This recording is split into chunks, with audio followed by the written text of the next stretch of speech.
हाँ,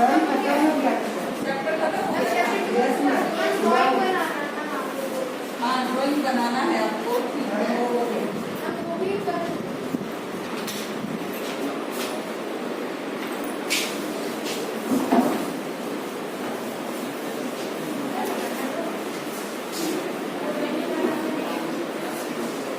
आज आप लोगों से पूछे हम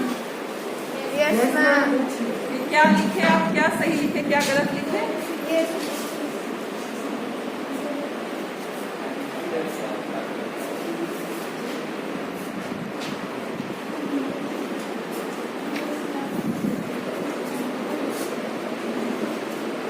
कल जो बताए हम क्लास में, आप लोगों को समझने में इतनी दिक्कत हुई? वीडियो देखा आप लोगों ने? वो आप लोग क्लास कर रहे थे। नमस्ते स्टूडेंट्स, आज हम शब्द प्रत्यय पढ़ने जा रहे हैं। क्या पढ़ने जा रहे हैं? प्रत्यय। प्रत्यय आप सब जानते हो, प्रत्यय का प्रयोग कहाँ पर होता है? प्रत्यय का प्रयोग कहाँ पर होता है जानते हो? शब्द या धातु के पहले या बाद में? पहले या बाद में बताइए। प्रत्यय कहाँ प्रयोग किए जाते हैं? बाद में किए जाते हैं। धातु के बाद में, शब्द के बाद में प्रत्यय का प्रयोग किया जाता है। यहां तक समझ गए आप लोग? अब कहता है प्रकृति और प्रत्यय के मेल से सार्थक पद बनता है। ठीक है, प्रत्यय सदैव शब्द के बाद में जोड़े जाते हैं, शब्द के बाद में जोड़े जाते हैं, तथा मूल शब्द यानी प्रकृति यानी मूल शब्द जो है या धातु हो या शब्द हो के अर्थ का बोध कराते हैं। प्रत्यय सहित शब्द या पद का ही वाक्य प्रयोग किया जाता है। इस प्रकार प्रत्यय के बारे में कहोगे अलग अलग प्रत्यय हैं, तो हम जो अभी प्रत्यय पढ़ रहे हैं धातु के अंत में, धातु के अंत में जो प्रत्यय लगते हैं वह तिगंत कहलाते हैं। तो तिगंत प्रत्यय में हम लोग कौन कौन से प्रत्यय पढ़ने जा रहे हैं? अक्त्वा, ल्यप, तुमुन, तव्यत और अनियर प्रत्यय। तो सबसे पहले हम प्रत्यय यहाँ पर लिख देते हैं। देखोगे ये धातव हो जाता है। क्या हो जाता है? धातव। धातव के बाद अक्त्वा प्रत्यय लगाते हैं। अक्त्वा के बाद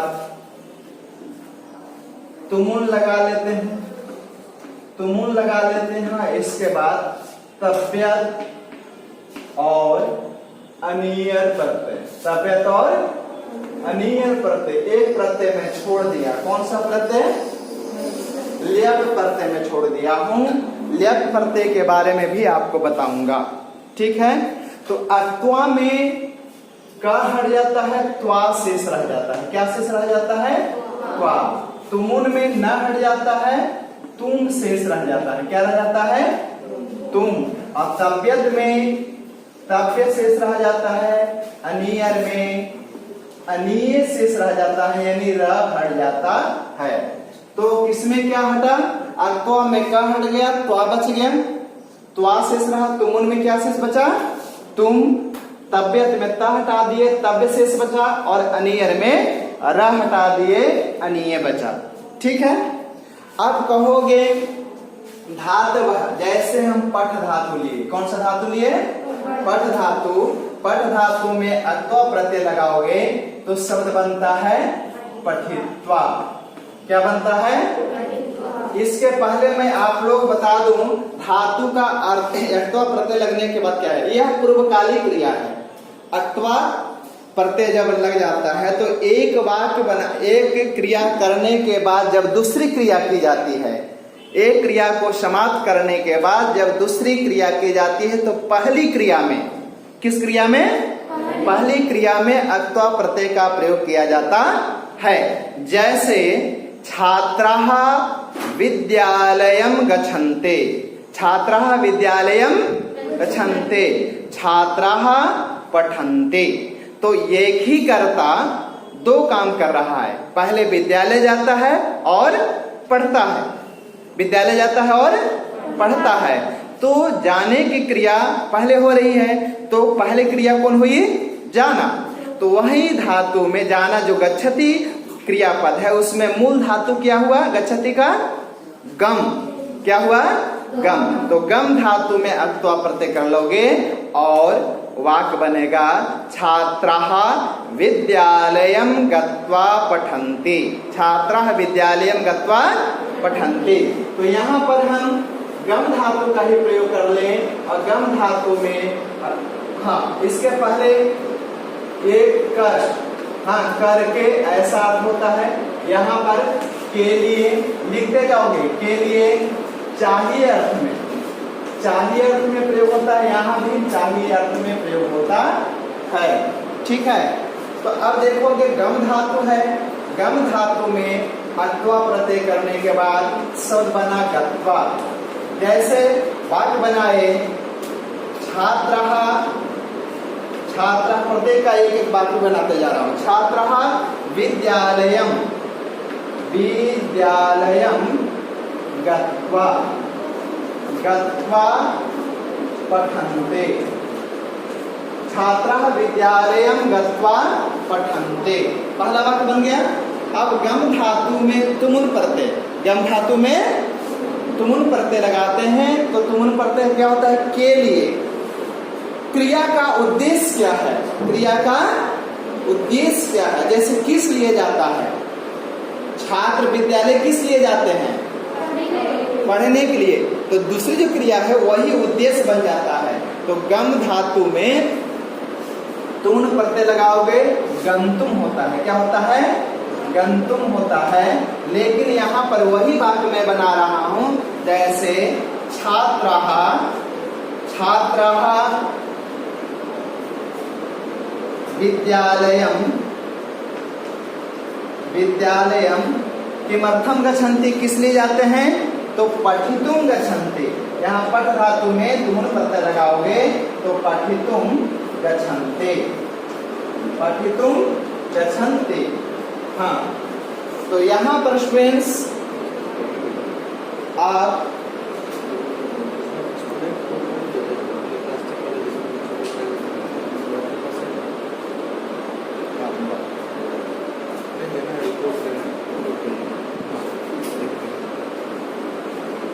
छात्राः विद्यालयं पठितुं गच्छन्ति, छात्राः विद्यालयं पठितुं गच्छन्ति, ठीक है।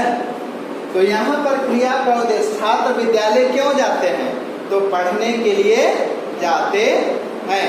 पठितुम शब्द बना, छात्राः विद्यालयं पठितुं गच्छन्ति, पढ़ने के लिए जाते हैं। दूसरा तुम प्रत्यय हुआ। अब चलिए चाहिए अर्थ में तबियत प्रत्यय बनाओगे तो गंतव्य शब्द बनता है, क्या बनता है गंतव्य। और अनियर प्रत्यय में लगाओगे तो गमनीय होता है। दोनों का अर्थ चाहिए अर्थ में होता है। लेकिन तबियत और अनियर प्रत्यय जब वाक्य बनाते हैं तो यह कर्मवाच्य का हो जाता है। कर्मवाच्य में जो कर्ता होता है तृतीय विभक्ति का हो जाता है। तो छात्र शब्द का तृतीय विभक्ति क्या हो जाएगा, छात्रम छात्रौ छात्रा प्रथमा विभक्ति में, द्वितीय विभक्ति में छात्रम छात्रौ छात्रान, तृतीय विभक्ति में छात्रेण छात्राभ्याम छात्रैः। तो यहाँ पर छात्रैः, छात्रैः ये तृतीय, ये विद्यालय में कर्म हुआ तो विद्यालय में यहाँ पर क्या हो जाएगा प्रथमा विभक्ति, कर्म में प्रथमा, तो विद्यालयः, विद्यालयः। और यहाँ पर विद्यालय के अनुसार ही पुल्लिंग स्त्रीलिंग और नपुंसक लिंग का रूप बनता है तबियत और अनियर में। अभी मैं वाक्य केवल बता रहा हूँ। छात्रः विद्यालयः गंतव्यः, गंतव्यः और अनियर प्रत्यय लगाओगे तो छात्रैः विद्यालयः, विद्यालयः गमनीयः, गमनीयः, ठीक है। छात्रैः विद्यालयः गमनीयः, ठीक है। छात्रैः विद्यालय गमनीयः, तो विद्यालय के अनुसार हुआ। इसका तीनों रूप होता है तबियत प्रत्यय का। क्या रूप होता है मैं बता दे रहा हूँ, आप लोग नोट कर लीजिएगा, ठीक है। ये तो वाक्य बना लीजिएगा, ज्यादा अच्छा रहेगा। सब में कौन कौन सा है एक एक वाक्य में बना दिया। अब आगे चलोगे, ये दोनों अक्तवा और तुमुन प्रत्यय का वाक्य आप लोग लिख लिए होंगे ना? हाँ, तो मिटा देता हूँ। आप देखोगे आप लोग स्टूडेंट्स कि यहाँ गम धातु में तव्यत प्रत्यय लगाने के बाद तव्यत में गम प्लस तव्यत गंतव्य शब्द बना। तो आगे हम क्या करने जा रहे हैं? गम धातु का पुल्लिंग रूप, गम धातु का पुल्लिंग रूप तव्यत प्रत्यय में गंतव्य हो जाता है। क्या हो जाता है? गंतव्य। एक वचन में, द्विवचन में गंतव्य और बहुवचन में गंतव्य। इसका रूप कैसे चला? बालकवत। जैसे बालक का रूप चलाते हैं बालकः बालको बालकाः, उसी प्रकार तव्यत प्रत्यय का प्रयोग किया जाता है। अब चलोगे गम धातु का स्त्रीलिंग रूप। स्त्रीलिंग रूप लता के अनुसार, जैसे लता लते लता होता है, उसी प्रकार यहाँ पर गंतव्य गंतव्य गंतव्ये गंतव्ये गंतव्यः। यहाँ पर गंतव्य हो गया। यहाँ पर लतावत, लतावत रूप होता है। और नपुंसक लिंग में देखोगे, नपुंसक लिंग में देखोगे तो गंतव्यम हो जाता है। क्या हो जाता है? गंतव्यम गंतव्ये गंतव्यानि गंतव्यानि। ठीक है, एक फलवत हो गया, फल की तरह रूप हो गए। आप यहाँ पर देख लेंगे ये रूप हुआ। पुल्लिंग स्त्रीलिंग नपुंसक लिंग में भी होता है, यानी कर्म के अनुसार। यदि कर्म मेरा पुल्लिंग है तो पुल्लिंग का रूप बनेगा, कर्म यदि स्त्रीलिंग है तो स्त्रीलिंग रूप बनेगा, कर्म यदि मेरा नपुंसक लिंग है तो नपुंसक लिंग के अनुसार होता है। अब देखो एक तव्यत प्रत्यय का प्रयोग हुआ। कौन सा प्रत्यय? तव्यत। एक और इसी में आ जाता है अनियत। अनियत का ही बता देता हूँ। पुल्लिंग में क्या होता है? पुल्लिंग में गमनीयः।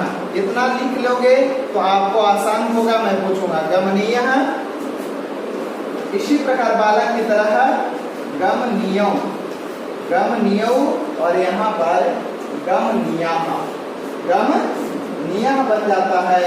यहाँ भी अनियत प्रत्यय बालक की तरह ही रूप होते हैं। अब चलोगे स्त्रीलिंग रूप। स्त्रीलिंग रूप स्टूडेंट्स यहाँ पर गमनीय हो रहा है। क्या हो रहा है? गमनीय गमनीय गमनीय। यहाँ पर गमनीय शब्द हो रहा है, गमनीय हो रहा है। ये लता की तरह रूप चलेंगे, लतावत। अब चलोगे नपुंसक लिंग में। कौन सा लिंग में? नपुंसक लिंग में देखोगे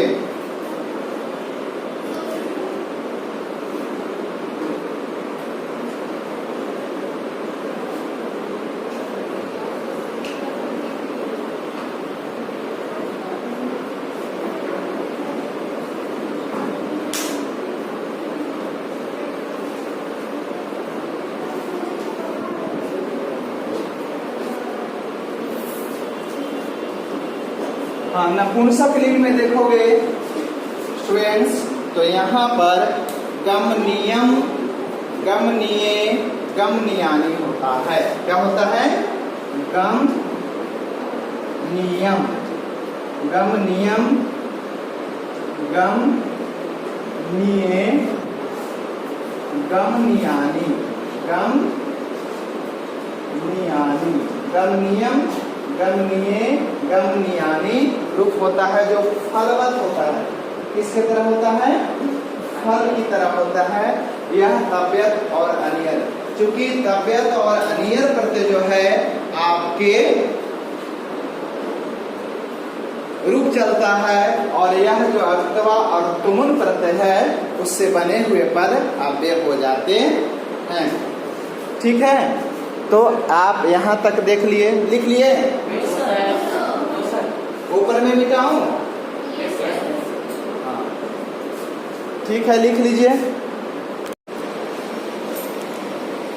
चलिए स्टूडेंट्स, तो अब आपको जो बताने जा रहे हैं वो आपके और भी धातु कुछ हैं, उनके सेंटेंस बनाने जा रहे हैं।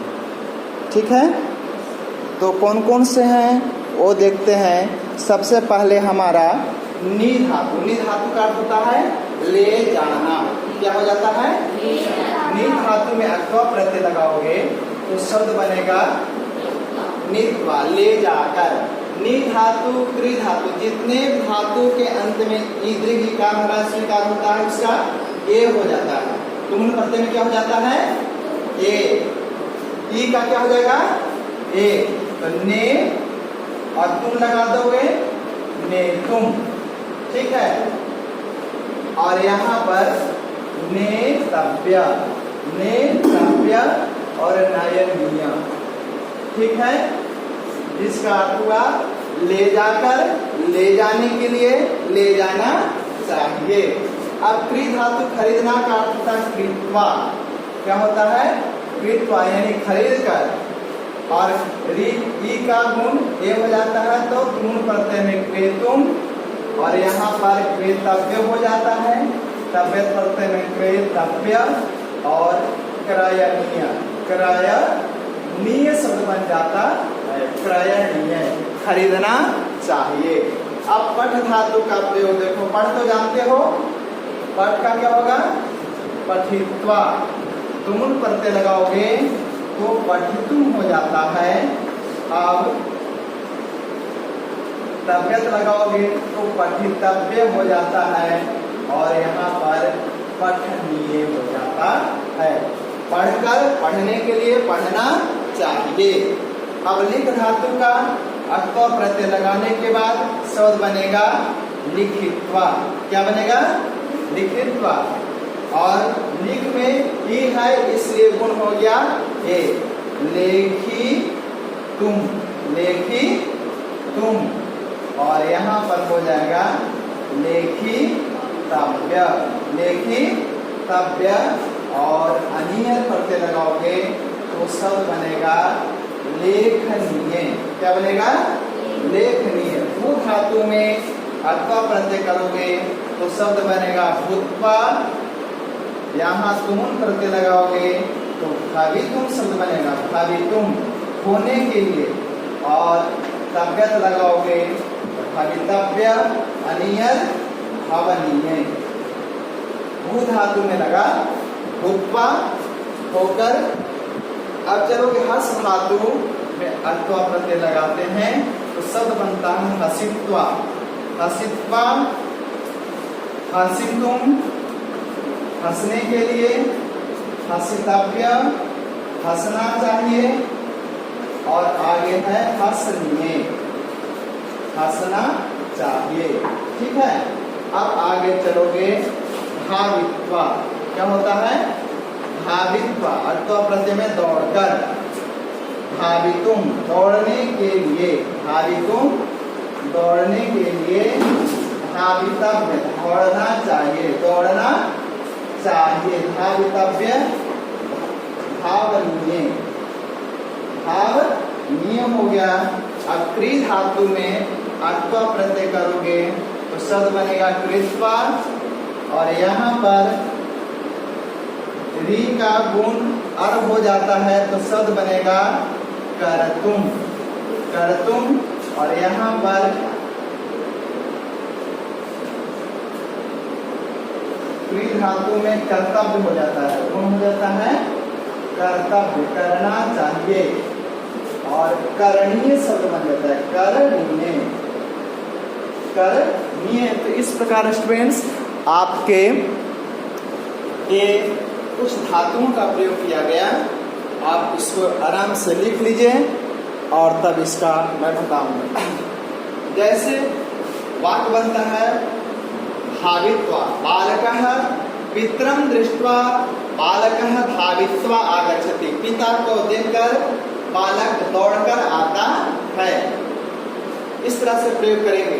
धावितुम, दौड़ने के लिए। बालकः धावितुम सन्नद्धः अस्ति, दौड़ने के लिए तैयार हैं। और तव्यत और अनियर वाक्य में बोर्ड पर बताएंगे, तब आपको समझ में आएगा। हाँ स्टूडेंट्स, अब देखेंगे कुछ धातु और हैं, तो मैं आपको बताऊं। रक्ष धातु, रक्षित्वा, रक्षा कर, रक्षित्वा, रक्षितुम, रक्षितुम, रक्षणीय, रक्षा करना चाहिए। रक्षितव्य, अनियर प्रत्यय यहाँ पर होता है ना, रक्षितव्य, रक्षित, यहाँ पर अनियर में रक्षणीय हो जाएगा। ठीक है। अब देखो नम धातु में नत्वा होता है प्रणाम कर, ननतुम प्रणाम करने के लिए, नंतव्य प्रणाम करना चाहिए, नमनीय दोनों का एक ही जैसा प्रणाम करना चाहिए। दा धातु दत्वा होता है, दातुम देने के लिए, दातव्य देना चाहिए, दानीय अनियर प्रत्यय हो गया। अब चलो लब धातु लब्धवा पाकर, लब्धवा हो गया। इसके बाद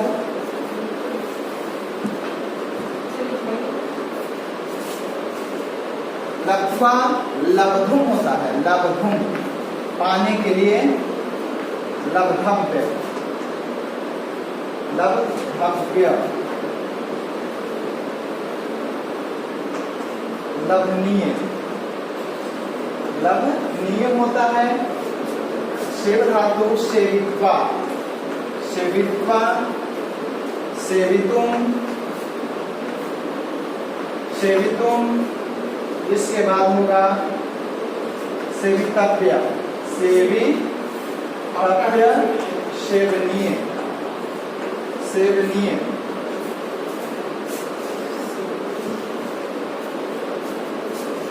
अब आगे देखोगे खाद धातु खादितव्य, खादी, खाद धातु में अथवा प्रत्यय खादित्वा बनता है, खादितुम, खादनीय, खाद, खादितव्य, खादितव्य, खादनीय। इस प्रकार आपका बन गया।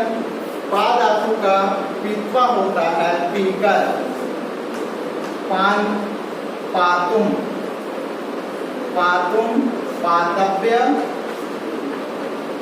पानीय, पानीय। यह होता है लास्ट में।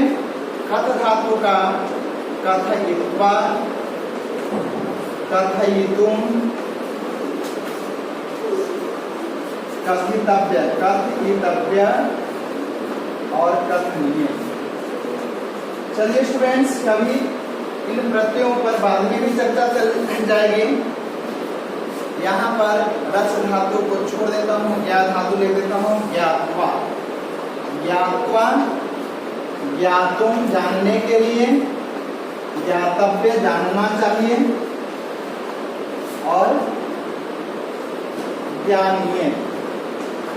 इस तरह से आपके मैं कुछ प्रत्यय का प्रयोग है जिसमें अक्तवा, तुमुन, तव्यत और अनियर एक साथ आपको एक पेज पर लिखने का कोशिश आप कर लोगे और समझ लोगे। एक बार पढ़ लोगे तो सारे हो जाएंगे। इसमें केवल आपको अलग से बताने रह गया कौन सा प्रत्यय, ल्यक प्रत्यय।